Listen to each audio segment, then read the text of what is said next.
In the harsh winter of 1952, fate orchestrated an unlikely encounter at Willow Creek Station. Sarah Whitfield stood shivering on the empty platform, her nurse's uniform offering little protection against the biting Montana wind. Her last dollar spent, her train departed without her during a brief stop. As snowflakes danced in the gathering dusk, William Harrison's boots echoed across weathered planks. Fresh from selling his prize cattle in Chicago, the Millionaire rancher found more than just another passenger that evening. He found a soul in need. What happened next would become the stuff of local legend, whispered around firesides for generations to come. But was it really the brutal storm that kept Sarah at Pine Valley Ranch? Or did destiny have other plans? Before we jump back in, tell us where you're tuning in from. And if this story touches you, make sure you're subscribed, because tomorrow I've saved something extra special for you. Sarah clutched her leather medical bag closer, her knuckles white against the worn handle. The approaching footsteps belonged to a tall figure, his shadow stretching long across the frost-covered platform. In the dying light, she caught the glint of a silver belt buckle and the sharp lines of an expensive wool coat. "Ma'am," his voice carried the warm drawl of Montana's ranges, but his eyes held sharp concern. "Station's closing. Last train's gone." He paused, studying her thin nurse's uniform. "And you'll catch your death out here." Sarah straightened her spine, summoning what dignity remained after watching her train disappear into the swirling snow. "I appreciate your concern, sir, but I'll manage." Her words came out in visible puffs of frost. William Harrison had built his fortune reading people as well as he read cattle markets. The young woman before him wore pride like armor, but her trembling betrayed her. He'd seen that look before. Someone used to giving help, not receiving it. "I'm headed to Pine Valley Ranch," he said carefully, removing his coat. "My housekeeper, Maria, always keeps soup warming on the stove. At least let me offer you a hot meal before you make your next arrangements." He held out the coat, not quite touching her, letting her choose. Sarah hesitated. Every lesson from her training at Boston General warned against accepting rides from strangers, no matter how well dressed. But there was something in his steady gaze that spoke of responsibility, of someone used to carrying others' burdens. "I wouldn't want to impose," she managed, even as another shiver racked her frame. "Miss Whitfield, Sarah Whitfield. Miss Whitfield, there's a blizzard coming. Even if another train came through tonight, which it won't, they wouldn't stop here." He gestured to the darkening sky. "I'm William Harrison, and it's no imposition to help a neighbor in need." The wind picked up, driving needle-sharp snow between them. Sarah's medical training kicked in. She was already showing early signs of hypothermia. Sometimes, she realized, pride was a luxury one couldn't afford. She accepted the coat with trembling fingers. It engulfed her, still warm from his body, carrying the scent of leather and pine. "Thank you, Mr. Harrison." She gathered her bag, following him to a gleaming Packard Caribbean, its deep green paint almost black in the gathering dark. William opened the passenger door, then carefully stowed her bag in the back. The car's interior was butter-soft leather and warm air. Sarah sank into the seat, feeling sensation painfully return to her frozen fingers. As William guided the Packard through the thickening snow, Sarah watched the station disappear in the rearview mirror. With it went her carefully laid plans, the position at Helena General, the fresh start she'd saved 3 years for. "The storm's moving faster than expected," William commented, his hands sure on the wheel as they navigated the increasingly treacherous road. "It'll be slow going, but Pine Valley's only about an hour in good weather. Maria will have everything ready." Sarah nodded, fighting to keep her eyes open as warmth seeped back into her bones.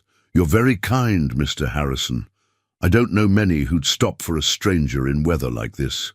He smiled slightly, crow's feet crinkling at his eyes. "Out. Here, we look after our own.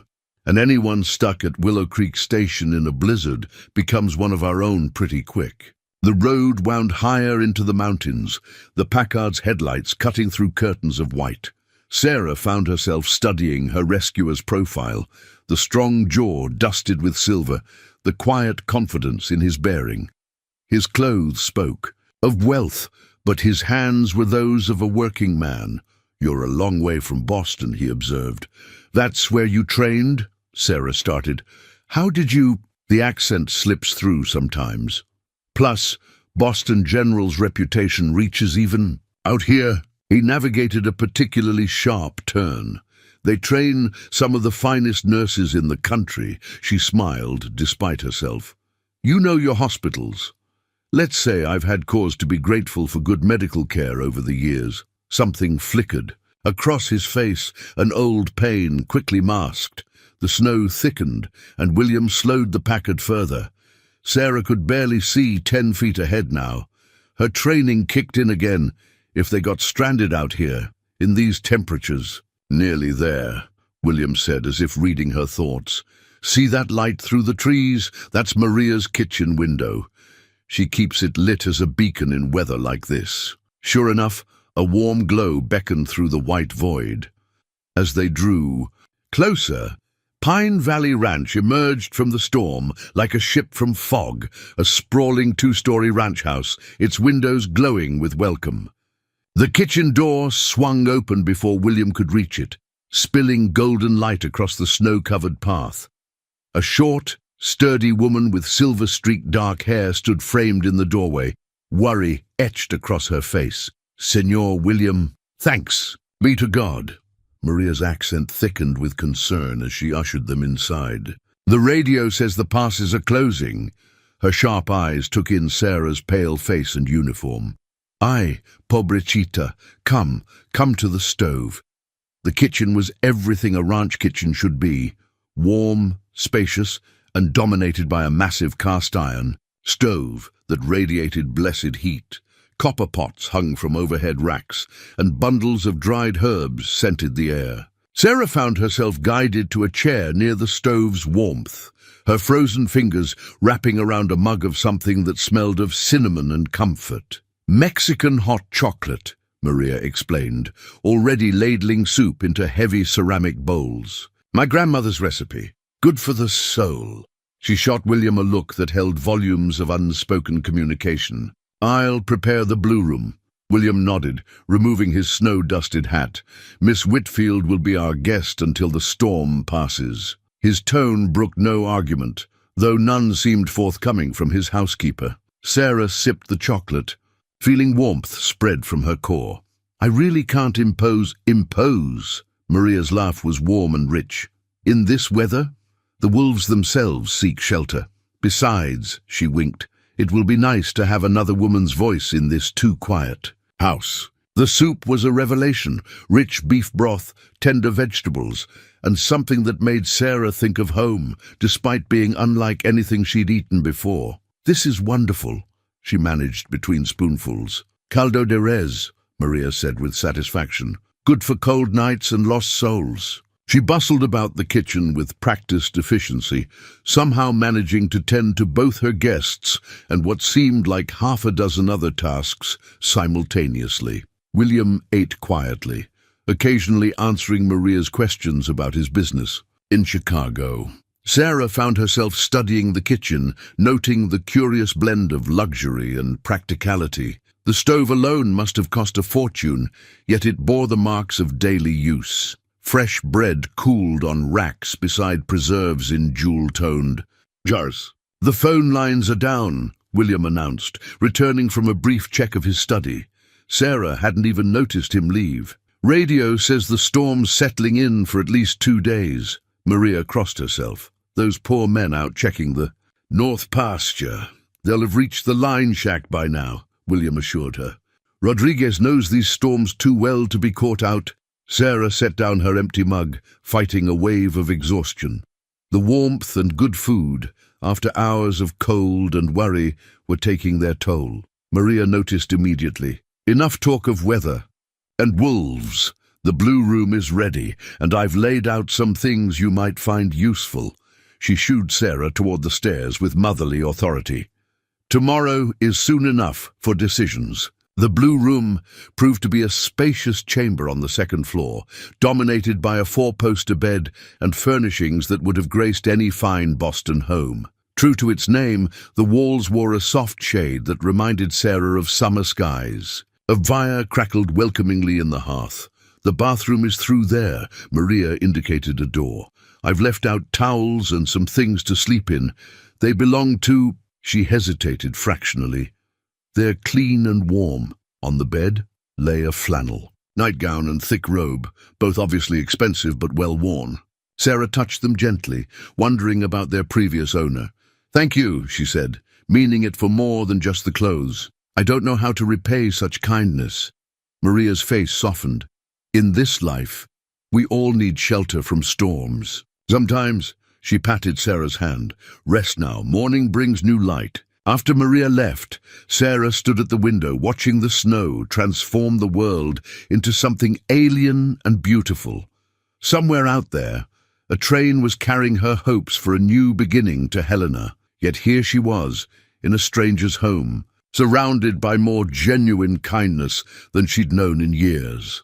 The nightgown was soft against her skin, carrying the clean scent of lavender.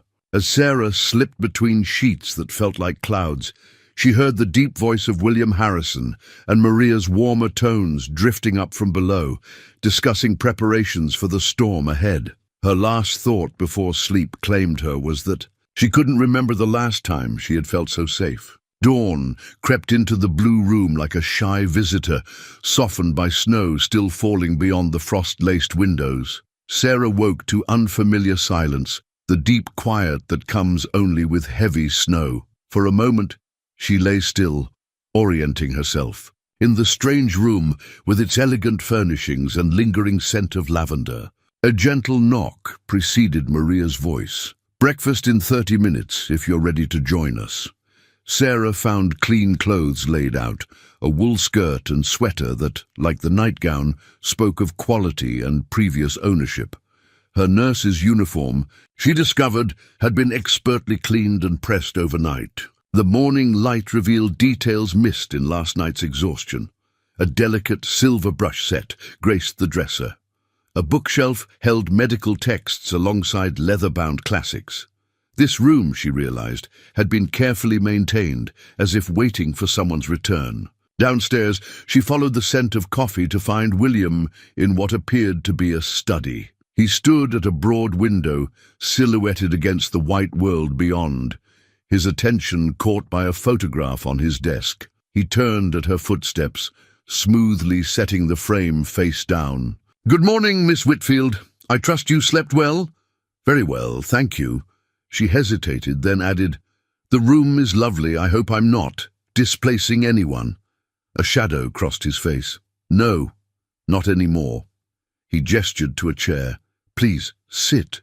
There's something you should know to avoid any awkward moments." Sarah settled into the leather chair, noting the room's masculine elegance. Dark woods, well-worn books, maps of the ranch lands covering one wall. A doctor's certificate hung partially hidden behind a cabinet door. "The clothes you're wearing," William began, then paused, choosing his words carefully. "They belong to my wife, Rebecca. She and our daughter Emily died 6 years ago. Influenza." Understanding bloomed. The medical texts, the doctor's certificate, the maintained room. "I'm so sorry," Sarah said softly. Were you the doctor?" William's laugh held no humor. "No. The certificate was Rebecca's. She was the local physician. Emily was just 12 when the epidemic hit. Rebecca worked herself to exhaustion caring for others until—" He trailed off, fingers tracing the edge of the face-down photograph. "That's why you recognized Boston General," Sarah realized. "She trained there too," he nodded. "Class of 32. She used to say medicine was her first love, but the mountains stole her heart." Woo. His smile now held warmth tinged with sadness. "She turned down a prestigious position in Boston to practice out here. Everyone thought she was crazy until they understood her vision for bringing modern medical care to the ranching communities." Sarah thought of her own dreams of the Helena position, of making a difference in a place that needed her skills. "She sounds remarkable." She was. William moved to his desk, finally turning the photograph to face Sarah. A striking woman with Laughing eyes stood beside a younger William, their daughter a perfect blend of both parents. All three smiled at something beyond the camera's view, caught in a moment of pure joy. "Maria keeps their rooms ready," he explained. "I've never had the heart to change anything. I hope the clothes don't make you uncomfortable." "No," Sarah assured him. They're being useful again." I think she might have liked that. A comfortable silence settled between them, broken only by the distant sounds of Maria in the kitchen. Finally, William spoke again, his voice thoughtful. "Rebecca used to say that God puts people in our path for a reason. Usually, she said, it's because either they need us or we need them or both." He met Sarah's eyes. "When I saw you on that platform yesterday." "William?" "Sarah." Maria's call interrupted whatever he might have said next. "Breakfast is ready. And the coffee won't stay hot forever." They walked to the kitchen together, each lost in thought. The smell of fresh bread and coffee filled the air, and Maria had set the table with blue willow china that Sarah suspected didn't see daily use. "The storm's settled in properly now," Maria announced, serving thick slices of bread still warm from the oven. "Radio says 2 days, maybe 3. She shot a significant look at William, and Rodriguez sent word by the emergency radio. "They've found injured cattle in the north pasture." "Nothing serious," he says, but Sarah found herself speaking before she could reconsider. "I could help. With the injured animals, I mean. We had veterinary training as part of our emergency medicine rotation." William's eyebrows rose slightly, but appreciation flickered in his eyes. "We'd be grateful for any assistance you could provide, Miss Whitfield." "Sarah," she corrected, surprising herself. "Please call me Sarah." The barn's massive doors groaned against the wind as William and Sarah made their way across the snow-covered yard. Inside, warmth and the sweet smell of hay enveloped them. Ranch hands moved with quiet efficiency, leading them to a separate area where 3 cattle lay in fresh straw. "Found them huddled against the north fence," Rodriguez explained, his weathered face showing concern. 2 seemed just exhausted, but this one, he gestured to a young heifer breathing heavily. "Something's not right." Sarah slipped off William's borrowed coat, already assessing the situation with a nurse's practiced eye. The other ranch hands watched skeptically as she knelt beside the struggling animal, her slender hands moving with surprising confidence. "I'll need hot water, clean cloths, and my medical bag from the house," she said, not looking up. When no one moved, she added firmly, "Now, please." William nodded to Rodriguez, who hurried off. The authority in her voice had transformed her. Gone was the uncertain young woman from the train platform, replaced by someone who knew exactly what she was doing. "Help me clear this area," she instructed the remaining hands. "And I need better light." Her fingers probed gently along the heifer's side, earning a low moan from the animal. William brought over a powerful lamp, positioning it where she indicated. "What do you see?"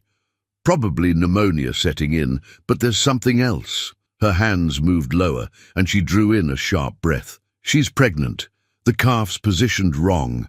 That's why she's having trouble breathing." Rodriguez returned, with the requested supplies and Sarah's medical bag. She opened it, revealing an organized array of instruments that spoke of years of careful maintenance.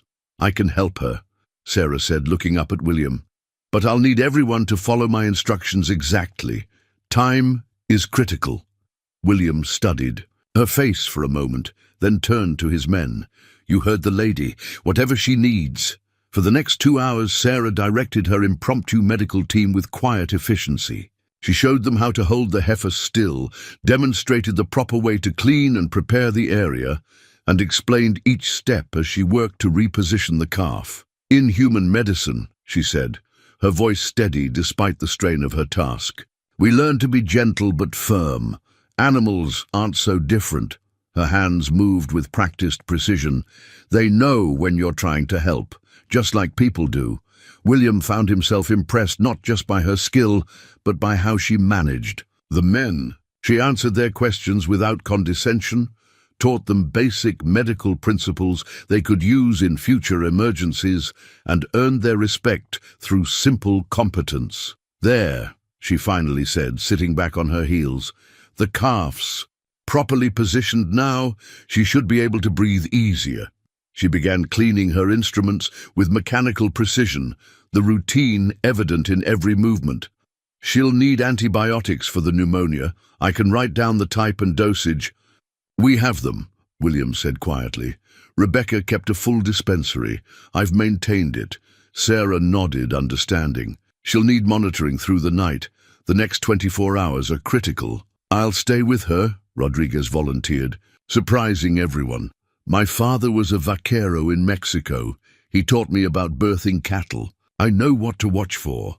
"I'll show you the specific signs to monitor," Sarah offered, and the weathered ranch hand nodded with unexpected respect. As they walked back to the house, William noticed Sarah's hands trembling slightly.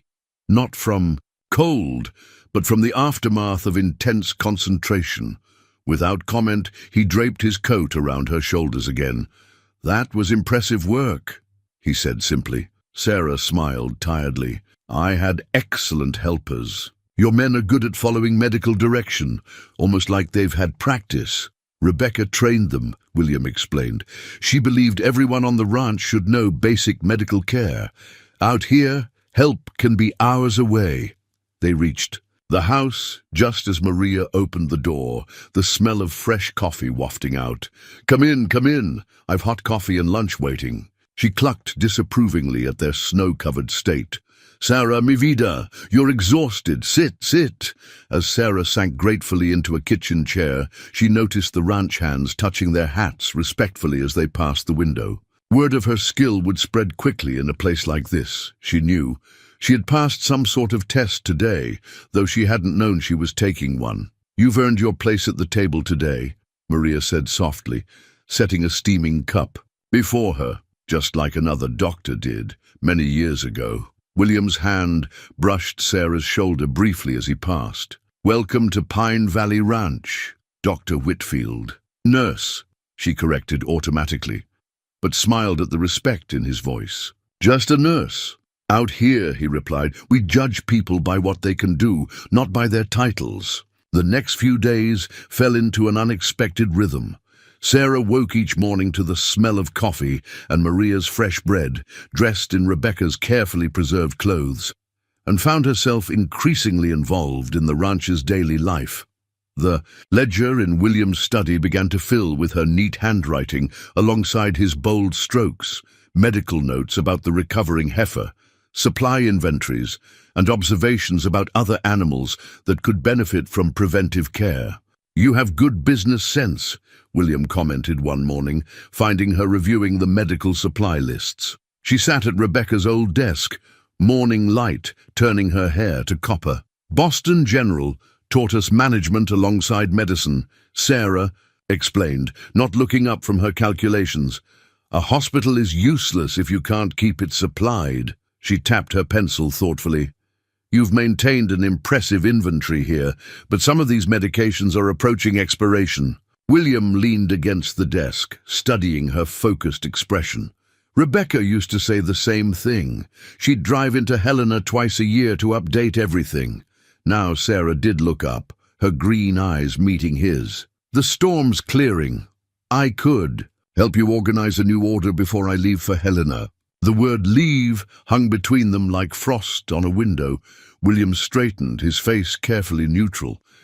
"That would be appreciated." He paused at the door. "Though there's no rush.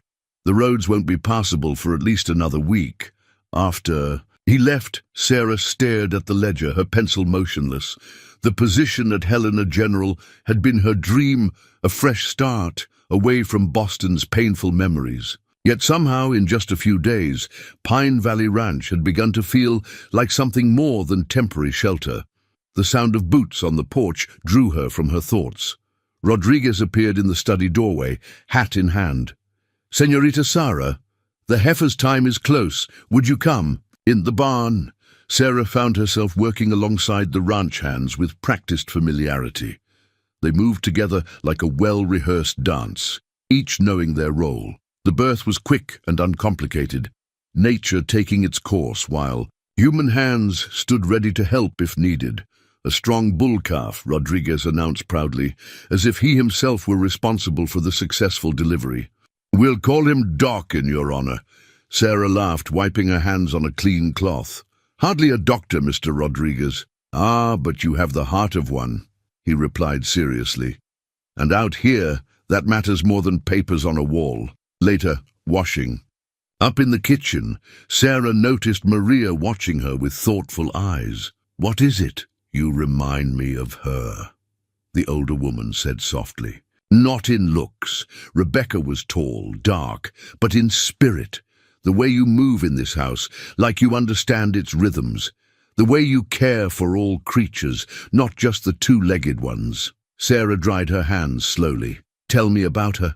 "About both of them." Maria's eyes grew distant with memory. "Rebecca was like a force of nature. She came here as the new doctor, all city Polish and big dreams. William was already successful then, but lonely. They fought like cats and dogs at first. She thought he was an arrogant rancher. He thought she was a naive city girl." She smiled. "But they saw each other's hearts eventually. And Emily, that child was sunshine itself." "The epidemic?" Sarah asked gently. "It came so fast. Rebecca worked day and night, trying to save everyone else's families while her own—" Maria crossed herself. "William wanted to close the ranch, send everyone away to protect them. But Rebecca insisted we stay open, care for our people. Even when Emily fell ill, she kept working. By the time Rebecca herself showed symptoms, it was too late." Sarah thought of the blue room, preserved like a museum of love and loss. It must have been hard for him, staying here with all the memories. He thought about leaving, Maria admitted, but this ranch was their dream together. Rebecca wanted to build a proper clinic here, serve all the local ranches. After we'd lost them, William threw himself into running the ranch. But the medical supplies, the books, Rebecca's office, he keeps everything ready, like she might walk in tomorrow needing them. The kitchen fell quiet, except for the ticking of the old clock and the distant lowing of cattle. Finally, Maria spoke again, her voice careful. "Sometimes, Señorita, God closes one door to open another. The trick is being brave enough to walk through it." Sarah looked out the window to where William stood talking with his men, his figure strong against the snow-bright world. She thought of Helena General waiting for her, and of the quiet strength she'd found here among these people who judged her by her actions rather than her credentials. "But what if you're afraid of wanting what's behind that door?" she whispered, more to herself than to Maria. The older woman just smiled, as if Sarah had confirmed something she already knew.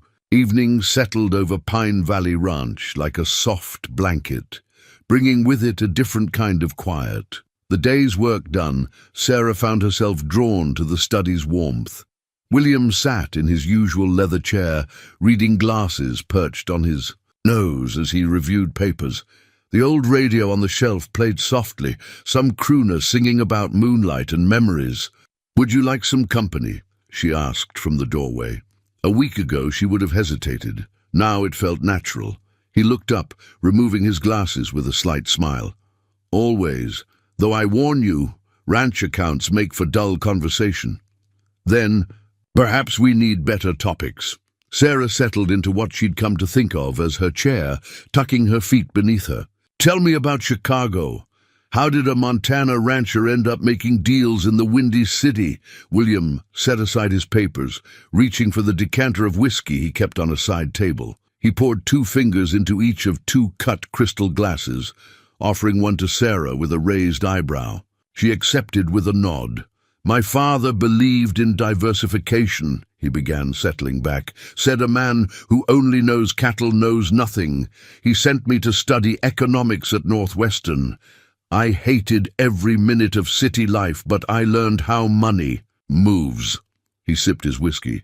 "Now I spend half my time convincing Chicago investors that Montana beef is worth their attention. And the other half? Right here where I belong, with dirt under my nails and the mountains as my compass." His eyes held a challenge. "What about you?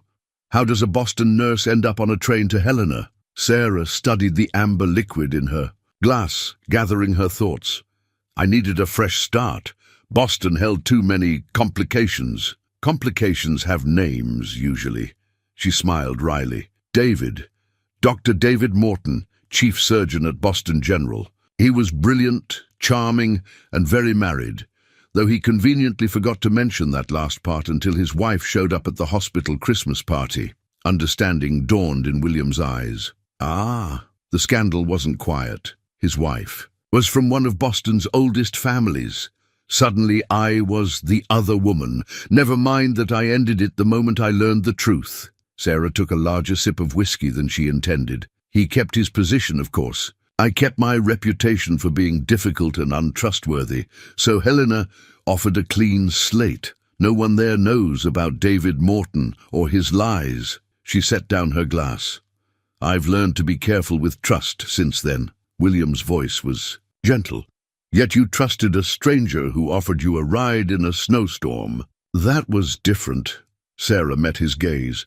You've never pretended to be anything other than what you are. The radio shifted to a slower song. Nat King Cole singing about unforgettable love. William stood, moving to adjust the volume. In the soft lamplight, Sarah noticed the silver at his temples, the lines around his eyes that spoke of both laughter and loss. Rebecca and I, he said suddenly, used to dance to this song, right here in this study after Emily was asleep. She said it was important to remember how to dance, even on a cattle ranch. Sarah felt her heart twist. You must miss them terribly, every day. He turned from the radio. But recently I've started remembering the joy more than the loss. That's new. Their eyes met across the room, and something shifted in the air between them. Sarah found herself speaking softly. Where I trained, they taught us that grief isn't something you get over. It's something you learn to carry. The weight doesn't change, but you get stronger. Smart teachers. Smart woman, Sarah corrected. Dr. Elizabeth Blackwell.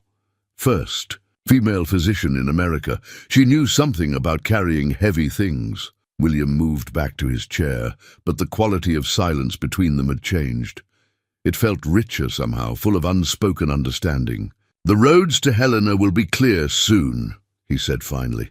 Sarah watched the firelight play across his features.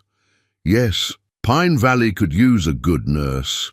The nearest doctor is 40 miles away, and these ranching families... He trailed off, then continued carefully. Rebecca's old office is still fully equipped. It would be a shame to see it go unused. The offer hung in the air like music from the radio, subtle, beautiful, and frightening in its possibilities.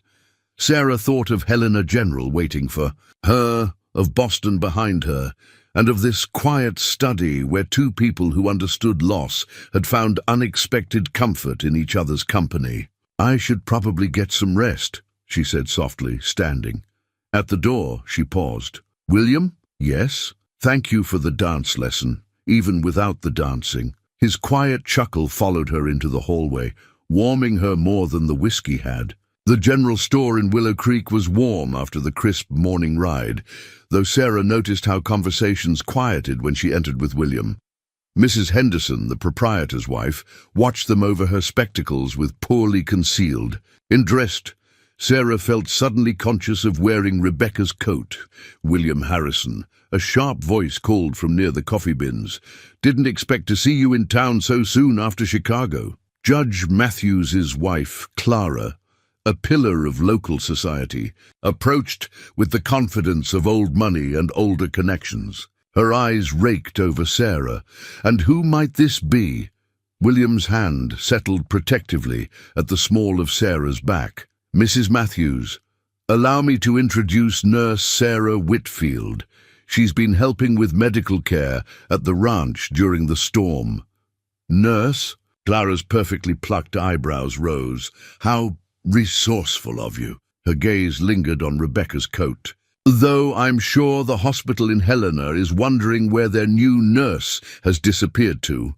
Sarah felt William tense beside her. The storm delayed my arrival, she explained smoothly. Years of handling difficult Boston society coming to her aid. Mr. Harrison was kind enough to offer shelter. Kind indeed, Clara murmured. William has always been generous, especially to stranded young women in need of assistance.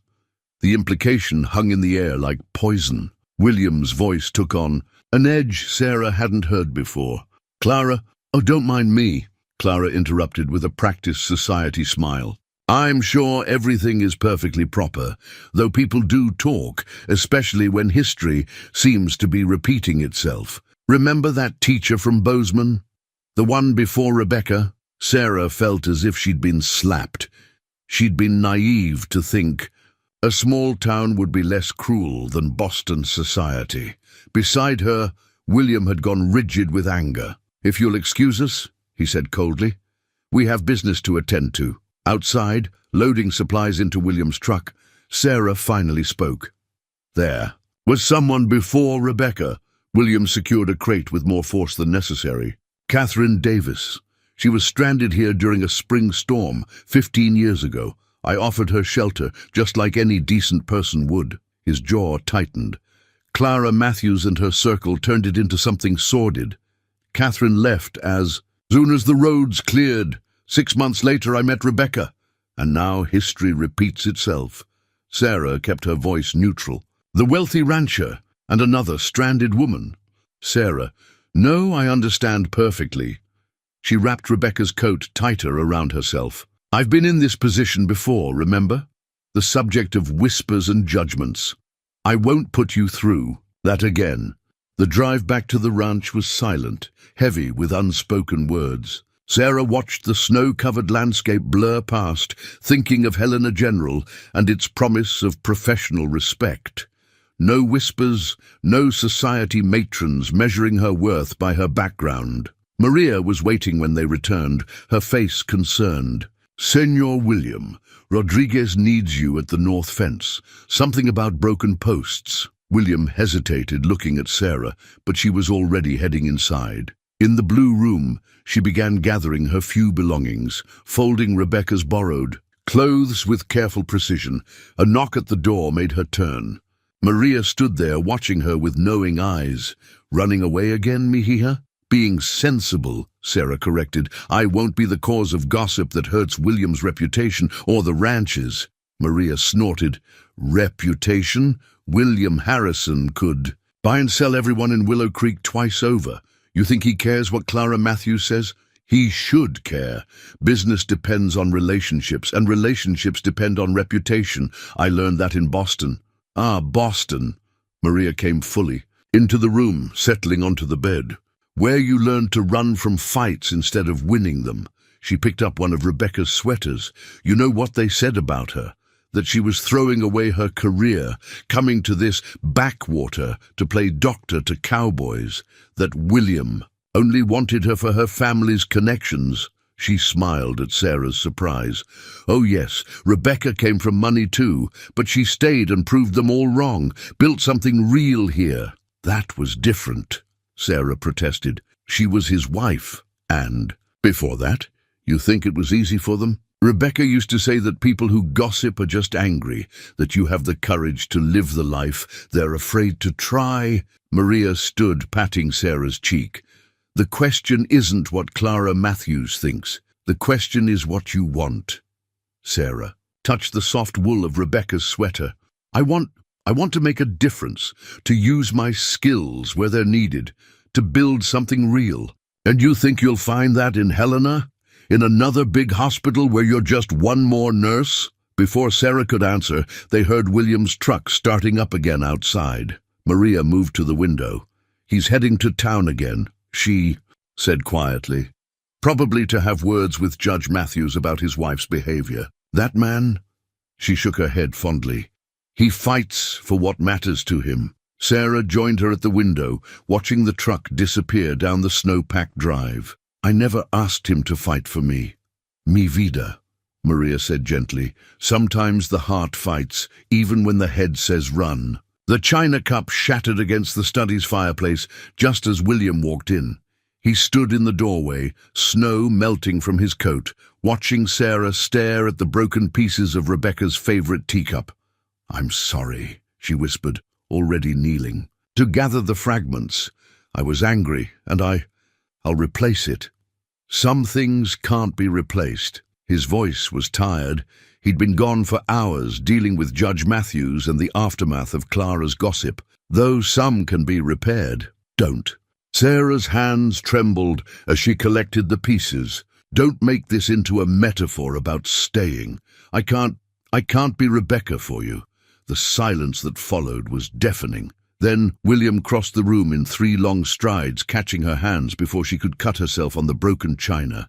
I have never, he said with quiet intensity, asked you to be Rebecca. Haven't you? Sarah pulled away, emotions finally boiling over. Her clothes, her office, her medical books, even her teacup, for God's sake. This whole house is a shrine to her memory, and I'm just some stray you picked up at a train station. Is that what you think? There was something dangerous in his voice now. That I offered you shelter because you remind me of my dead wife. Didn't you? The lonely widower, the stranded woman. Clara Matthews certainly thinks. Clara Matthews, William cut in, is a bitter woman who never forgave Rebecca for choosing ranch life over Boston society, just like she'll never forgive me for choosing Rebecca over her daughter. Sarah stopped, pieces of china forgotten in her hands. What? William ran a hand through his silver-streaked hair. Before Rebecca, the Matthews family had plans. Their daughter Anne was perfect for me. Right connections, right background. They never understood why I fell in love with a doctor who preferred treating ranch hands to attending society parties. And Catherine Davis was engaged to Clara's nephew. When she stayed here during that storm, Clara saw a chance to revive old gossip, make Rebecca doubt me. It didn't work then, and it won't work now. Sarah set the broken pieces on his desk, needing something to do with her hands. I'm not running because of Clara Matthews. I'm running because... She drew a shaky breath. Because every time you look at me working in Rebecca's office, wearing her clothes, drinking from her cups, I see the shadow of what you've lost. And I can't compete with a ghost. Sarah, William's voice softened. He reached out, turning her to face him. Rebecca wasn't a saint or a martyr. She was a stubborn, brilliant woman who threw society's expectations in their faces and built something meaningful here. Sound familiar? Despite herself, Sarah felt a smile tug at her lips. Maria said something similar. Maria's a wise woman. His hands were warm on her shoulders. When I saw you on that platform, I offered help because you needed it. When I saw you save that heifer and her calf, I admired your skill. When you worked alongside my men without complaint, I respected your strength. His voice roughened.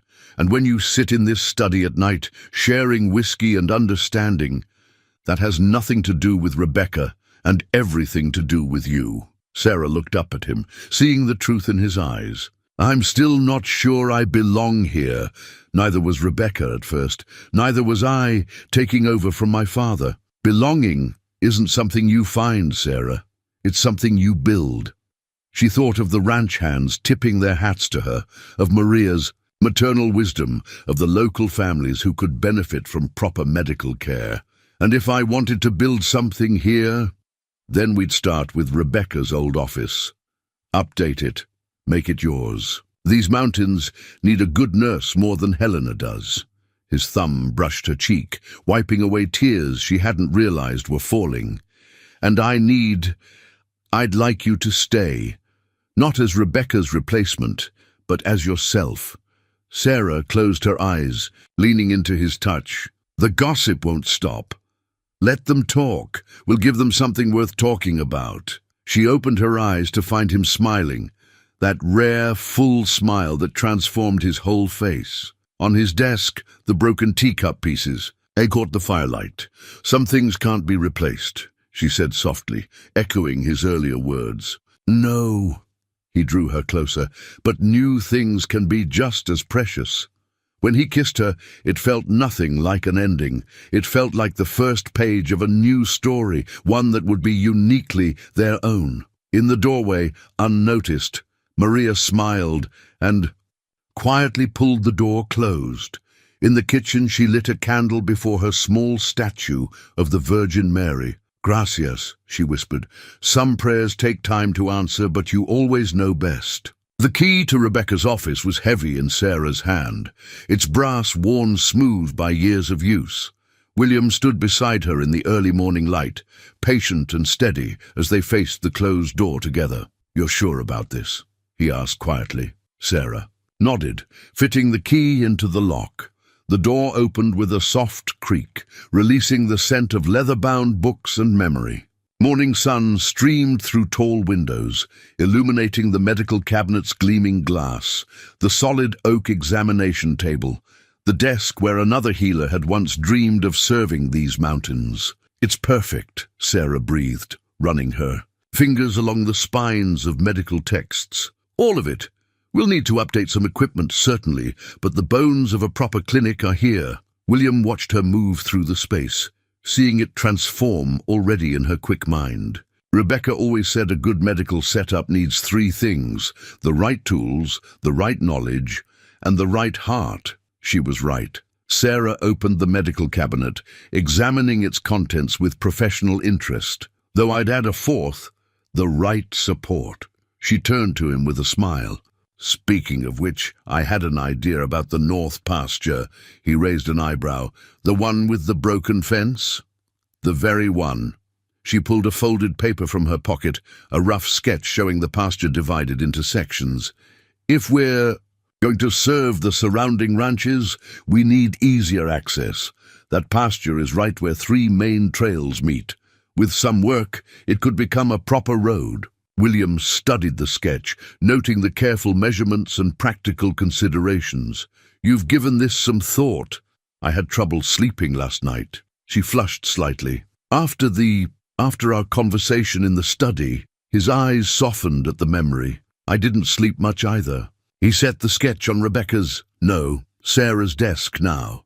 "The road makes sense. We'd need to talk to Rodriguez about relocating some grazing areas." "Already did this morning. He suggested we could use the timber from the broken fence to start marking the new boundaries." She bit her lip. "I hope you don't mind.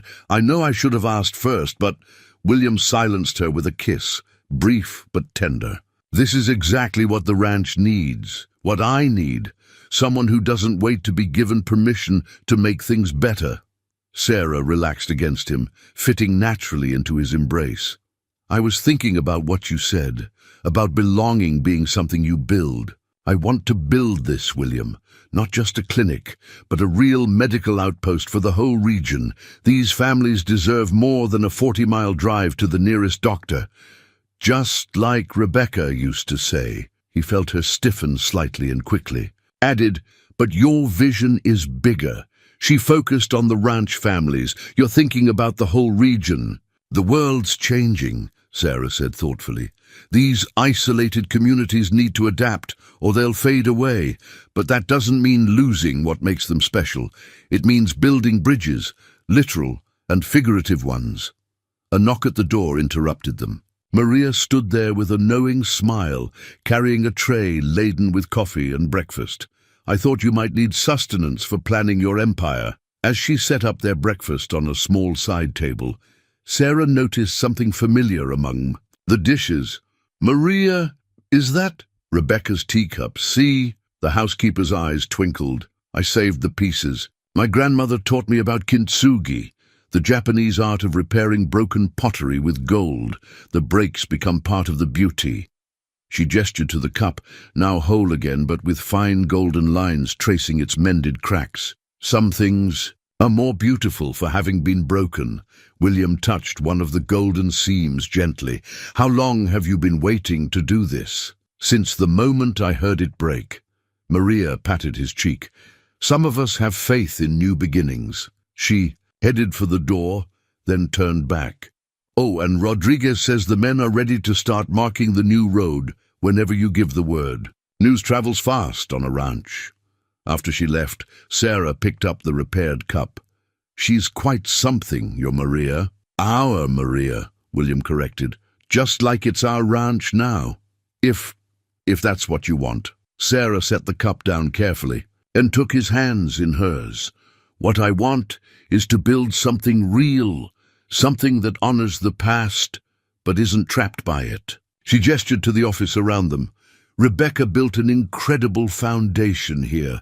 Let me build on it, make it grow into something she would have been proud to see. William drew her close, breathing in the lavender scent of her hair. She would have liked you, you know. Your spirit, your determination to make things better. Tell me about her, not the saint or the ghost, but the real woman who loved these mountains enough to change her whole life for them. Together they sat in the morning sun, sharing coffee from a broken cup made beautiful again, as William began to speak of love and loss and the courage to begin anew. The first test of their new understanding came sooner than expected. Sarah was organizing medical supplies when she heard the commotion, a truck arriving too fast, voices raised in urgent calls. She reached the porch just as Rodriguez helped. A young woman from the passenger seat, her face contorted in pain. "The baby," the woman gasped. "Something's wrong." Sarah shifted instantly into professional mode, all thoughts of reorganizing forgotten. "Bring her to the clinic. Maria, I need hot water and clean linens." Her voice carried the quiet authority that had become familiar to the ranch hands. "William, call Dr. Sanders in town. He should know we have an emergency case." Only after they had the woman, Jenny Cooper, wife of a neighboring rancher, settled in the examination room, did Sarah allow herself to feel the weight of the moment. This would be her first real test as Pine Valley's medical provider. "I can send for Dr. Sanders," William offered quietly, reading her expression. "It's only 40 miles. Sarah shook her head, already washing her hands with practiced efficiency. "No time. This baby isn't waiting for 40 miles of mountain roads." She met his eyes. "Do you trust me?" "With everything." The next few hours tested that trust. Sarah worked with focused intensity, calling on every bit of her training and experience. Maria assisted like she'd done it all her life, anticipating needs before they were voiced. Outside, William kept the nervous father calm and the ranch hands organized. When the baby's first cry finally pierced the evening air, Sarah felt tears of relief mix with her sweat. "A healthy girl," she announced to the exhausted mother, "small, but fighting." Later, after mother and daughter were resting comfortably and the proud father had made his excited phone calls, Sarah found William in their office, staring at an old photograph. "Emily was born right here," he said, without turning. Rebecca insisted, said if she was going to tell other women to trust her with their births, she had to trust herself with her own. Sarah wrapped her arms around him from behind, resting her cheek against his back. She was right. Trust goes both ways. He turned in her embrace. "You were amazing today. Jenny Cooper won't forget what you did for her and that baby." "I was terrified," Sarah admitted. "Not of the medical side. I've assisted in hundreds of births. But this was different. This was home," William finished. "This was helping neighbors, not just patients." A knock interrupted them. Rodriguez stood in the doorway, hat in hand. "Sorry, but there's something you both should see." They followed him to the front porch. In the gathering dusk, a line of trucks and cars was pulling into the ranch yard. Jenny's father-in-law's truck led the procession. "Word travels fast in ranch country," William murmured. Old man Cooper approached the porch, his weathered face serious. Sarah felt William's hand find hers, offering silent support. "Nurse Whitfield," Cooper began formally. "My granddaughter, Jenny told us what you did, how you handled things." He cleared his throat. "We've been worried since Doc Sanders started talking about retiring. 40 miles is a long way when things go wrong." There were nods from the gathered ranchers and their wives. Sarah recognized faces from town, people who had watched her with suspicious eyes just days ago. "We had a meeting," Cooper continued. "All the local families. We'd like to propose something." He pulled out a folded paper. "We're offering to contribute, each family according to their means, to help establish a proper clinic here, with you as our primary medical provider." Sarah felt William's hand tighten on hers as Cooper went on. "We can't match City Hospital salaries, but we can offer what we have. Building materials, labor, fresh food, grazing rights if you want to keep horses." He smiled slightly. And a promise that Clara Matthews doesn't speak for all of us. Sarah looked at the gathered faces. Proud, independent people offering what they could to secure medical care for their families. She thought of Helena General, with its sterile halls and anonymous patients. "Mr. Cooper," she said carefully, "I'd be honored to serve this community, but I need you all to understand something." She straightened her spine. "I'm a nurse, not a doctor. There will be cases I have to refer out. Times I'll need to call Dr. Sanders or send patients to Helena. Reckon?" "That's just good sense," Cooper nodded. "Shows you know your limits. Rebecca knew hers too. Didn't make her any less valuable to us." Sarah felt William's quiet pride beside her as she addressed the crowd. "Then I accept. We'll build something good here together." A cheer went up from the gathered families. Maria appeared with coffee and fresh bread, and the front yard became an impromptu celebration. Sarah found herself accepting handshakes and hugs, hearing stories of births and injuries and medical emergencies that highlighted just how much this clinic was needed. "See," William murmured in her ear as they watched their neighbors share coffee. "And plans. Sometimes belonging finds you while you're busy building other things." Spring came to Pine Valley Ranch like a painting being unveiled, each day revealing new colors beneath the winter white. Sarah stood at the clinic windows, watching the morning sun transform patches of emerging grass into emerald jewels. On her desk, the ranch's planting calendar lay open, its pages filled with William's precise handwriting, marking the rhythms of ranch life. "Penny for your thoughts." William's voice came from the doorway. He'd been up since dawn, overseeing the spring cattle rotation. "Just thinking about cycles," she replied, touching the calendar. "When I arrived, everything was buried in snow. Now," she gestured to the view, where the first wildflowers dotted the meadow. Having second thoughts. There was no anxiety in his question, just gentle curiosity. Sarah turned to face him, taking in his appearance, still handsome in his work clothes, silver hair tousled by the spring wind. "No, the opposite, actually. I was thinking how right this feels. The clinic renovations, the new road project, even Clara Matthews learning to bite her tongue." He chuckled, crossing to join her at the window. "She's still not happy, but delivering her sister's baby last month certainly helped. Amazing how a successful breech birth can change someone's perspective on the value of a mere nurse." Sarah leaned into him, comfortable in their shared warmth. "The contractor says the clinic expansion will be ready before summer, right when, Dr. Sanders starts his retirement. Perfect timing." William pointed to where Rodriguez was directing the installation of new fence posts along the widened access road. "The families have been as good as their word about helping. Cooper's boys did more work in a day than a paid crew would in 3. Sarah nodded, thinking of the community's continued support. Every week brought offerings. Fresh eggs from the Peterson farm, hand-sewn curtains for the clinic from Mrs. Rodriguez, Cooper's wife teaching her to make proper biscuits during long evening chats. Small gifts that spoke of acceptance, of belonging.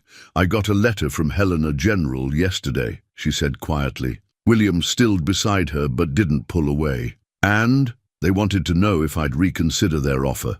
They've lost 2 nurses. To the city and—" She turned to face him fully. "I wrote back this morning. Told them I've found where I'm meant to be." The smile that broke across his face was like sunrise in the mountains. Without warning, he swept her into a dance, humming their song from that night in the study. "William," she laughed, even as she followed his lead. "What's got into you?" "Just happy," he said simply, but his eyes held deeper meaning. "Sarah, I've been wanting to ask you something." She felt her heart skip. "Yes?" He reached into his pocket and pulled out a small, worn, velvet box. "This was my grandmother's, then my mother's, then Rebecca's." He opened it to reveal a simple but elegant ring, its diamond catching the morning light. Each of them made it their own, added their own story to it. I hoped you might want to add yours." Sarah stared at the ring, feeling the weight of its history. "William, you don't have to answer now," he said quickly. I know it soon, and there's the clinic to consider, and—" She silenced him with a kiss, pouring all her certainty into it. When they parted, she was smiling through tears. Yes. Yes to the ring. Yes to the story we'll write together. Yes to all of it. His hands shook slightly as he slipped the ring onto her finger. It fit perfectly, as if it had been waiting for her all along. A delighted squeal from the doorway made them turn. Maria stood there, hands clasped in joy. "Finalmente! Finally!" She rushed to embrace them both. I knew from that first night when you arrived, frozen and proud, just like she did." She wiped happy tears. "Ah, we must celebrate. I'll make Rebecca's special flan." "Maria," Sarah caught her hands, Would you teach me to make it? Not because I want to be Rebecca, but because it should be part of our family's traditions going forward." The older woman's face softened with understanding. "Sí, mi hija, we'll make new traditions while keeping the good of the old ones." She touched the ring gently. "This ring has seen much love. Now it will see more." Looking out at the ranch, their ranch, Sarah saw the future unfurling like the spring meadows. The clinic would grow, serving the families who had put their trust in her. She and William would build their life together, honoring the past while writing their own story. And maybe someday, another young woman would find shelter here during a storm, discovering that sometimes the best journeys are the ones that lead you home. "Dance with me again," she asked William softly, as he took her in his arms. The morning sun painted the clinic in shades of promise, and somewhere in the distance, the first meadowlark of spring began to sing. The late spring evening found Sarah in Rebecca's old sewing room, now temporarily transformed into what Maria called Wedding Central. Her wedding dress, a cream-colored silk that Mrs. Cooper had somehow sourced from a boutique in Helena, hung by the window catching the golden light. "Something borrowed," Maria announced, entering with a small wooden box. Inside lay a delicate lace veil, carefully preserved. "Rebecca's mother wore it. Then Rebecca. Now you." Sarah touched the lace gently. "Are you sure?" Rebecca would have insisted. Maria's voice was firm. She believed beautiful things should be shared, not shut away in boxes. She hesitated, then added softly, "William told me she made him promise to love again, near the end. She said the ranch needed life, laughter, children." Sarah wrapped her arms around the older woman who had become more mother than housekeeper over the months. "Thank you, Maria, for everything, for helping me find my place here." A commotion outside drew them to the window. William's truck was pulling up, loaded with fresh-cut wildflowers from the mountain meadows. Mrs. Rodriguez and her daughters had volunteered to handle the decorations, transforming the ranch's great room into a celebration of mountain spring. "The whole valley's coming," Maria said proudly. "Even Clara Matthews asked if she could bring her famous peach pies." Sarah laughed. "Amazing what delivering 3 babies in 1 month will do for local relations." She'd earned the community's respect, not just through the dramatic cases, but through the daily work of rural medicine. Splinting ranch hands, broken fingers, treating children's fevers, teaching preventive care to families used to waiting. Until things got serious, the sound of horses made them look out again. Rodriguez was leading a string of riders, young men from neighboring ranches, coming to help set up the outdoor seating for the ceremony. Among them was Jenny Cooper's husband, the baby girl secured in a special carrier on his chest. "Look at them all," Sarah marveled. "When I first came here, I thought I was just sheltering from a storm, and instead you found an army." Maria smiled. "That's how it works out here. We take care of our own." A knock at the door revealed Mrs. Peterson, carrying a covered basket. "Fresh eggs for the wedding breakfast," she announced, and she pulled out a small package wrapped in tissue paper. Something blue. All the ladies in town contributed. Inside was a delicate sapphire pendant on a silver chain. "It's beautiful," Sarah breathed. "We wanted you to have something from all of us," Mrs. Peterson explained, "to welcome you properly to the family." The days leading up to the wedding blurred. Together, in a whirl of activity. William's business partners flew in from Chicago, their city sophistication softening in the face of genuine ranch hospitality. Dr. Sanders drove up from town to personally deliver his wedding gift, the transfer of his remaining patients to Sarah's care, along with his complete medical records. "They trust you," he told her gruffly, "more than they ever trusted this old sawbones. You've got the touch, girl, that mix of skill and heart that can't be taught." The evening before the wedding, Sarah found William in their study, Rebecca's, repaired teacup in his hands. "Having doubts?" she asked softly. He looked up with a smile that erased the worry lines from his face. "About you? Never. Just thinking about journeys, how sometimes the wrong train can lead you to the right destination." Sarah settled into her chair, no longer Rebecca's chair but hers, with its own memories of shared whiskey and quiet conversations. "I've been thinking about that too, about all the choices that led us here. If I hadn't trusted a stranger in a snowstorm, if I hadn't been delayed in Chicago, if Maria hadn't kept soup warming on the stove." They shared a quiet laugh, comfortable in their understanding. Outside, they could hear the sounds of the ranch preparing for tomorrow, hammers tapping as the men raised the wedding arch, women's voices singing old hymns as they arranged flowers, children's laughter as they ran errands for the adults. "Listen to them all," William said softly. This was what Rebecca wanted for the ranch. Not just a successful business, but a heart for the community. "You've helped make that real." Sarah reached for his hand. "We all did it together. That's what family means, isn't it? Building something bigger than ourselves." He brought her hand to his lips, kissing the ring that carried generations of love. "Tomorrow we make it official. Though if you ask Maria, we've been family since that first night." They finished together, and their laughter mingled with the evening sounds of the ranch. Cattle lowing in the distance, horses nickering in their stalls, and the first whippoorwill welcoming the dusk of their last night before becoming husband and wife. Dawn broke over Pine Valley Ranch with the kind of pristine clarity that only mountain mornings bring. Sarah stood at her window, watching the sun paint the peaks gold, thinking of another morning months ago when she'd woken in this room as a stranded stranger. Now the blue room had become just one more chapter in her story, ready to be transformed into a nursery or guest room as their life together unfolded. Maria bustled in, already dressed in her finest, carrying coffee and what looked suspiciously like medicinal brandy. "For the nerves," she winked, adding a splash to Sarah's cup. "I'm not nervous," Sarah realized with quiet certainty. "I feel like I've been walking toward this day my whole life, even when I didn't know it." The morning passed in a blur of activity. Mrs. Cooper and her daughters arrived to help with hair and makeup. Jenny brought her baby girl, now crawling and dressed in a tiny flower girl dress. Clara Matthews appeared with not just her famous peach pies, but also a gift, a leather-bound medical journal.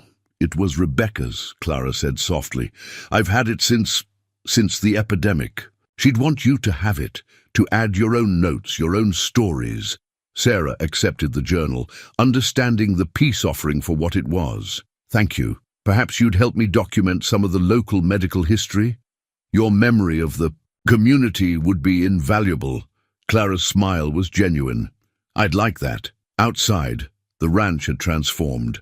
Wildflowers and ribbon decorated the fence posts leading to a simple wooden arch facing the mountains. Chairs lined the grass where hay bales would normally sit, filled with a mix of ranch hands in their Sunday best and Chicago business associates looking slightly out of place, but charmed by the authenticity of it all. William waited beneath the arch, silver hair gleaming in the morning sun, looking every inch the successful rancher in his tailored suit. But it was his expression when he saw Sarah that everyone would remember. A look of such pure joy that even the most hardened ranch hand had to clear his throat. Sarah walked toward him on Rodriguez's arm, her own father long gone, wearing Rebecca's veil with her cream silk dress, the sapphire pendant catching the light. But it was the stethoscope she'd tucked into a custom pocket that made William's eyes crinkle with understanding. Some things were too much a part of you to leave behind, even on your wedding day. The ceremony itself was simple mountain style. They spoke of love and partnership, of building on foundations while creating something new. William's voice roughened when he promised to cherish her uniqueness, never wanting her to be anyone but herself. Sarah's rang clear as she pledged to honor the past while walking boldly into their future. The rings you exchange, the minister said, carry the weight of history, but the promise of tomorrow. Like this ranch, like this community, they represent the eternal circle of renewal and hope. When William kissed her, the cheers from their assembled family, blood and chosen alike, echoed off the mountains. Later, people would say they'd heard the celebration all the way in Willow Creek. The party that followed was pure ranch hospitality. Tables groaned with food from every family in the valley. Children played tag between the adults' legs. Chicago. Executives learned to two-step from ranch wives, while young cowboys shyly asked city girls to dance. As evening approached, William led Sarah away from the celebration to the clinic's porch. In the golden light, he handed her a set of keys. "Wedding gift," he explained, "the deed to the clinic building in your name.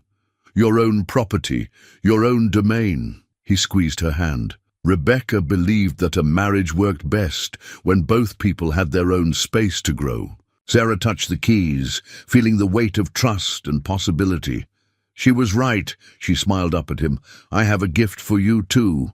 She led him to her office where a new sign hung beside the door. Pine Valley Medical Clinic, Sarah Whitfield. Harrison, RN, continuing the legacy of Rebecca Harrison, MD, serving our mountain communities together. William traced the letters gently. "Perfect," he whispered. "Absolutely perfect." From the party they could hear Maria calling for them. Time for the first dance. As they walked back, Sarah paused. "Listen," she said softly. The evening air carried the sounds of their world. Laughter and music, cattle in the distance, the eternal wind in the pines. But underneath it all was something else. The sound of life going on, of community thriving, of a future being born from the best parts of the past. "Ready, Mrs. Harrison?" William held out his hand. Sarah took it, feeling the future unfold before them like the valley below. "Ready, Mr. Harrison, for everything." The crisis came on an ordinary Tuesday, 3 months after the wedding. Sarah was updating patient records when Rodriguez burst into the clinic, his usually composed face tight with worry. "Cave-in at the Cooper Silver Mine," he reported breathlessly. "Multiple injured. They're bringing them here. Closest medical help." Sarah was already moving, muscle memory from her emergency room days taking over. "How many?" 4, maybe 5. Bad conditions. Support beam gave way. She hit the intercom William had installed, connecting the clinic to the main house. "Maria, emergency protocol, and get William. We'll need the truck ready for transport if any need Helena." Within minutes, the clinic transformed. Maria arrived with extra supplies, while ranch hands cleared the great room for additional beds. William appeared as the first truck roared up, his face grim but focused. "Cooper's boy Tommy's among them," he said quietly. "Jenny's husband." Sarah nodded, pushing down personal feelings. She'd delivered their baby, celebrated their joy. Now, she needed professional distance. The injured arrived in quick succession, 2 with minor injuries, cuts and bruises, 1 with a badly broken arm. But Tommy Cooper and the mine foreman had taken the brunt of the collapse. "Tommy first," Sarah ordered, assessing both men quickly. "He's got internal bleeding. Mr. Evans can wait 5 minutes. His injuries are serious but stable." William touched her shoulder briefly, support and trust in one gesture, before organizing the walking wounded to help where they could. The clinic hummed with controlled urgency. "Pressure dropping," Maria reported, monitoring Tommy's vitals. The young father was pale under the coal dust, his breath coming in short gasps. Sarah worked with focused intensity, years of training guiding her hands. "He needs surgery. This is beyond what I can do here." She met William's eyes. "Helena's our only choice. Roads are bad from the morning rain," Rodriguez warned. Usual routes flooded. There's the old logging road, William said. Rougher, but higher ground. I can have him there in 2 hours. He might not have 2 hours. Sarah made a quick decision. I'm going with you. Maria, can you handle Mr. Evans? Go, the older woman said firmly. I'll radio Dr. Sanders for backup with the others. What followed was the longest drive of Sarah's life. The old logging road was little more than a trail in places, each bump drawing pained gasps from Tommy, despite the morphine. William drove with intense concentration, coaxing every bit of speed the truck could safely manage. Stay with me, Tommy, Sarah urged, monitoring his pulse. Jenny and that beautiful baby girl are waiting. Tell them. Tommy's voice was barely a whisper. Tell them. You'll tell them yourself, she said firmly. That's an order from your nurse. William navigated a particularly treacherous turn. How is he? Sarah didn't sugarcoat. Failing, we need... Suddenly Tommy's pulse stuttered under her fingers. No. William, stop the truck. She was moving before they fully stopped, pulling equipment from her kit. Tommy had no pulse. In the confined space of the truck cab, she began CPR. Come on, Tommy, Cooper, she growled between compressions. You did not survive a cave-in to die. On my watch. William held the flashlight, his voice steady as he counted out the rhythm. Together they fought death on a mountain road. As the sun set behind the peaks, after what felt like eternity, Tommy gasped. His pulse returned, weak but present. Drive, Sarah ordered, her arms shaking from exertion. Drive like hell, they made. It to Helena General in record time. Hours later, Sarah sat in the surgical waiting room, still covered in coal dust and Tommy's blood, when Jenny arrived with the baby. He's going to make it, Sarah told her, relief making her voice crack. The surgery went well. He's young and strong. Jenny hugged her fiercely, the baby squashed between them.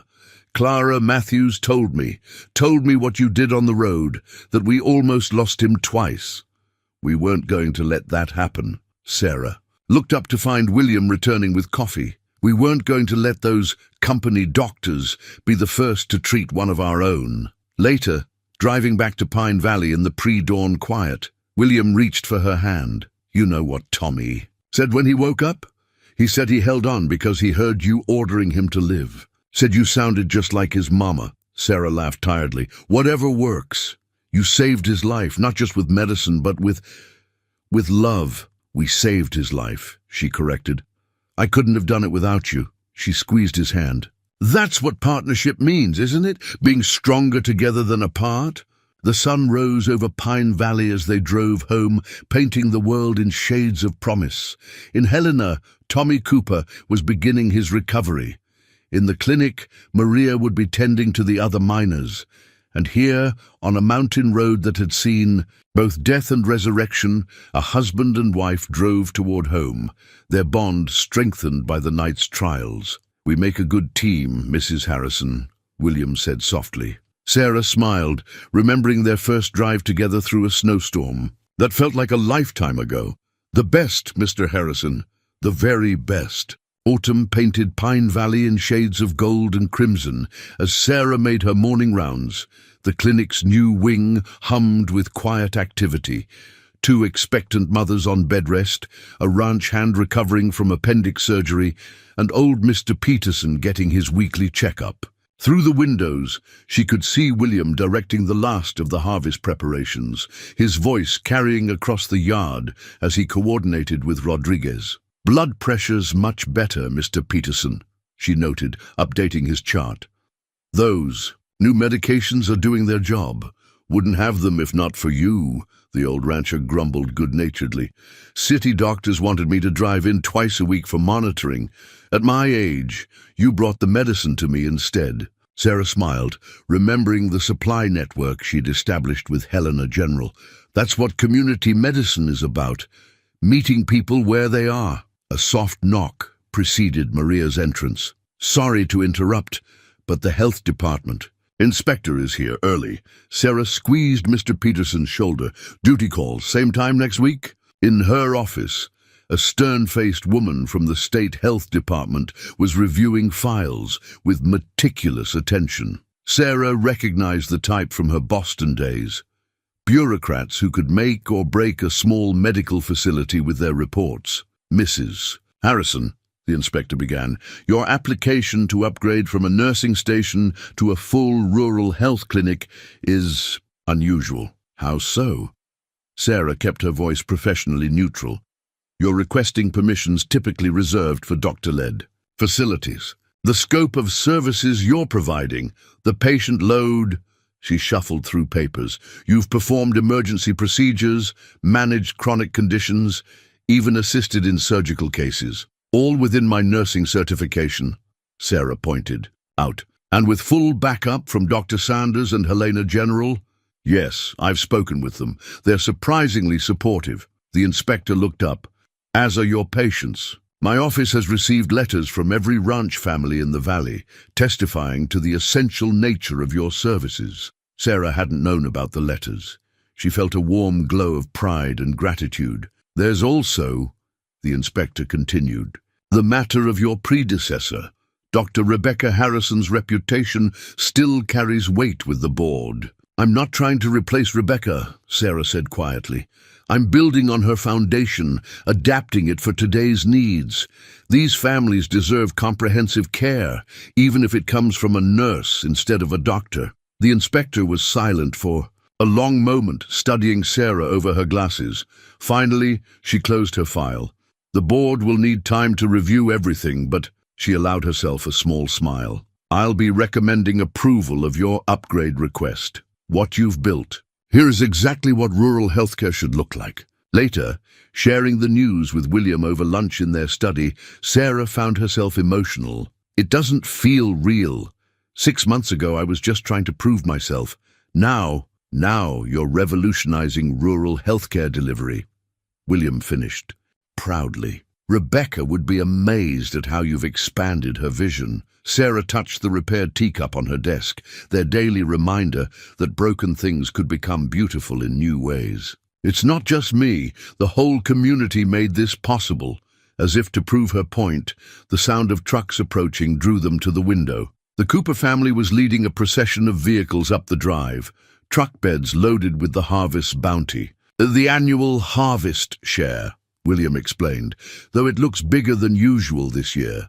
Indeed, as families unloaded their offerings, Sarah saw more than the usual provisions. There were handcrafted items for the clinic, quilts for patient, beds, curtains for the new rooms, even a beautiful rocking chair for the waiting area. Jenny Cooper, heavily pregnant with her second child, waddled over to hug Sarah. "We wanted to show our appreciation, especially after Tommy." She patted her belly. "And this little one will be here soon. Wouldn't want to deliver anywhere else." The day turned into an impromptu harvest celebration. Tables appeared on the clinic lawn, loaded with potluck dishes. Children played while adults shared news and plans. Sarah moved among them, checking on patients informally, receiving updates on recovering folks, scheduling future appointments. "You've done it, Mivida," Maria said softly, appearing at her side. "You've made this place exactly what it needed to be." Sarah watched William chatting with Rodriguez about winter preparations, saw Clara Matthews teaching city wives her famous pie recipe, noticed how the Chicago business associates now looked comfortable in their Western boots. "No," she corrected gently. "We've done it. All of us together." The autumn sun cast long shadows across the valley as Sarah took in the scene. The expanded clinic, the thriving ranch, the gathered community. She thought of that scared young woman on a snowy train platform, running from scandal toward an uncertain future. Sometimes, she realized, you had to get lost to find your way home. The winter wind still bit sharp at Willow Creek Station, but this time Sarah was wrapped in her own coat, a Christmas gift from William, perfectly tailored to her frame. They stood together on the platform where they'd first met, watching the afternoon train pull away into the gathering dusk. "Hard to believe it's been exactly 1 year, William mused, his arm warm around her waist. You were standing right here, looking like a half-frozen angel in that thin nurse's uniform. And you were my unlikely savior in an expensive wool coat." Sarah leaned into him, remembering her desperate pride that night. "I was so determined not to accept help from a stranger. Stubborn woman." His voice held nothing but fondness. "Though, I suppose that stubbornness is what built our clinic." They'd come to meet the new nurse, arriving from Helena General, Sarah's first hire for the expanding practice. The train had been delayed by snow, much like that fateful night a year ago, but this time Sarah wasn't a stranded stranger. She was Mrs. Harrison of Pine Valley Ranch, here to offer another medical professional the same chance she'd been given. "The station looks different," she observed. The old wooden bench, where she'd briefly considered spending that desperate night, had been replaced by a sturdy new one. A brass plaque caught the late afternoon light, dedicated to the moments that change. "Our lives, in memory of Rebecca Harrison, MD, in honor of Sarah Harrison, RN serving the Pine Valley community with courage and compassion." William touched the plaque gently. "Clara Matthews's idea, if you can believe it. Said every young doctor or nurse coming to serve our community should know the history they're part of." Sarah thought of how far they'd all come. Clara finding her way to friendship, the community embracing change while honoring tradition, she and William building something neither of them had imagined that snowy night. "I got a letter from David Morton yesterday," she said quietly. William stiffened slightly beside her, but his hand remained steady on her back. "He's heard about our rural healthcare model. Wants to send some of Boston General's nursing students out here for practical training." William's laugh echoed across the empty platform. "The man who nearly derailed your career now wants to learn from you. Life has a way of coming full circle, doesn't it?" "Speaking of circles..." Sarah turned to face him, taking both his hands in hers. "There's something I need to tell you. Something I confirmed this morning." His eyes searched her face, hope dawning as he read her expression. "Sarah, Maria's already knitting booties." She smiled through suddenly teary eyes. "She says she knew before I did. Due in late summer, according to my calculations."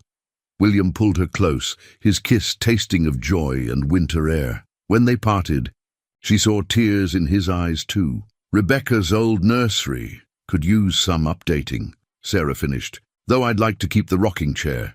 Every mother who's sat in it has delivered healthy babies. Seems like good luck." The sound of an approaching vehicle made them turn.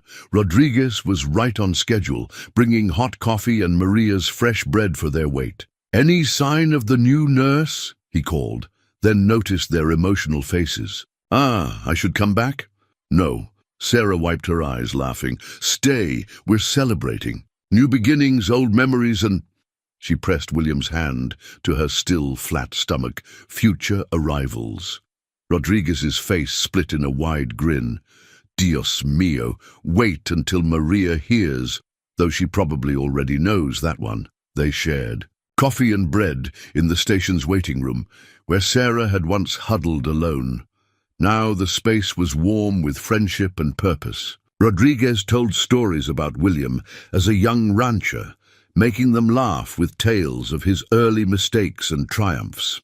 As twilight deepened into evening, headlights appeared through the snow. The delayed local train was finally arriving, carrying their new nurse and, with her, the next chapter in Pine Valley's story. "Ready?" William asked softly. Sarah squeezed his hand, thinking of all that had led to this moment. The pain in Boston that had sent her running, the storm that had stranded her, the community that had embraced her, the love that had healed them. "Both. Ready," she answered. "For everything." Together they stepped onto the platform where their story had begun. The train's whistle echoed off the mountains.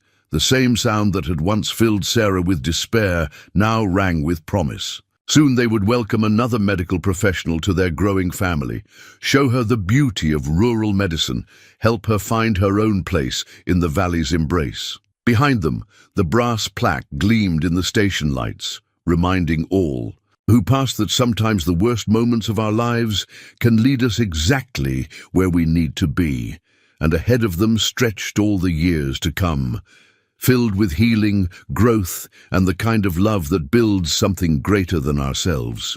5 years passed like seasons changing in the mountains, each one bringing new growth, new challenges, and new joys to Pine Valley Ranch. On a bright autumn morning, Sarah stood on the clinic's expanded porch, watching her daughter Emily, Rebecca Harrison, chase butterflies through the garden Maria had planted. At 4, Emily was a perfect blend of her parents, William's silver-grey eyes and Sarah's copper hair, his quiet strength and her healing hands. Even now, she carried her toy medical kit everywhere, treating everything from Rodriguez's arthritic knee to the ranch cat's imaginary ailments, just like her namesakes, William said softly, appearing beside Sarah with their infant son, Thomas. William cradled against his chest. Both of them. The clinic had grown into something beyond even Sarah's early dreams. 3 more nurses had joined the practice, each bringing their own specialty. The teaching program with Boston General was thriving, sending a steady stream of medical students to learn rural healthcare. Clara Matthews had become their most vocal supporter, serving as community liaison and ensuring every visiting student felt welcomed as family. Mrs. Harrison, one of the new nurses, Kate, appeared in the doorway. The group from Helena General is here for the Rural Medicine Conference. Sarah smoothed her dress and checked that Thomas was settled with William. This conference had been her idea, bringing together medical professionals from across the estate to share knowledge about serving remote communities. But the timing of this particular gathering held special meaning. In the clinic's main conference room, converted from the original great room where she'd once treated her first emergency cases, Sarah faced a room full of eager faces. But her eyes were drawn to the back wall, where a new addition had just been unveiled. 2 portraits hung side by side. On the left, Rebecca Harrison, MD, her dark eyes seeming to approve of all that had followed her dream. On the right, Sarah Harrison, RN, photographed in the midst of teaching a group of students. Between them hung the clinic's new sign, Harrison Medical Center, founded in love, built on legacy, serving with compassion, established 1952, expanded 2025. Welcome to Pine Valley, Sarah began, her voice carrying the quiet authority of experience. You're here because you believe, as we do, that every community deserves excellent medical care, that sometimes the most important medicine isn't found in big hospitals, but in understanding the people we serve. She gestured to the teaching clinic around them, now equipped with modern technology, while maintaining the warm, personal touch that had always been its hallmark. This center stands as proof that with vision, dedication, and community support, rural medicine can be more than just basic care. It can be transformative. Through the windows, she could see William walking the grounds with Thomas, stopping to lift Emily onto his shoulders as she pointed at something in the distance. Maria was in her garden, teaching visiting medical students about the healing properties of traditional herbs. Rodriguez led a group tour, proudly showing off the facilities that now served as a model for rural health centers across the country. But the real story of Pine Valley, Sarah continued, isn't about buildings or programs. It's about how love can transform us, heal us, and help us build something greater than ourselves. Every person who comes through these doors, whether patient, student, or provider, becomes part of that story. After the presentation, as the visitors broke into discussion groups, Clara Matthews approached with tears in her eyes. "I was so wrong about you," she said softly. "We all were. You didn't just continue Rebecca's legacy, you expanded it beyond anything we could have imagined."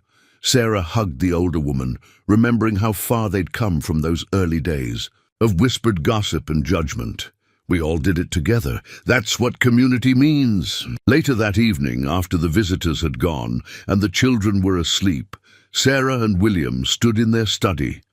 The repaired teacup sat in its place of honor, its golden seams gleaming in the firelight. Through the windows, they could see The lights of the medical center, where the night shift nurses would be making their rounds. Do you ever wonder, William asked, holding her close, what would have happened if your train hadn't left without you that night? Sarah thought of Helena General, of the safe, conventional life she'd planned. Sometimes, but then I look at our children, our clinic, our community. She turned in his arms. And I realize that some trains need to leave without us so we can find where we're meant to stay. William kissed her softly, then smiled that special smile that still made her heart skip. Dance with me? As they swayed together in their study, just as they had on countless nights before, Sarah felt the rightness of it all. Outside, Pine Valley Ranch sprawled peaceful under the stars, its buildings telling a story of how love could transform not just two people but an entire community.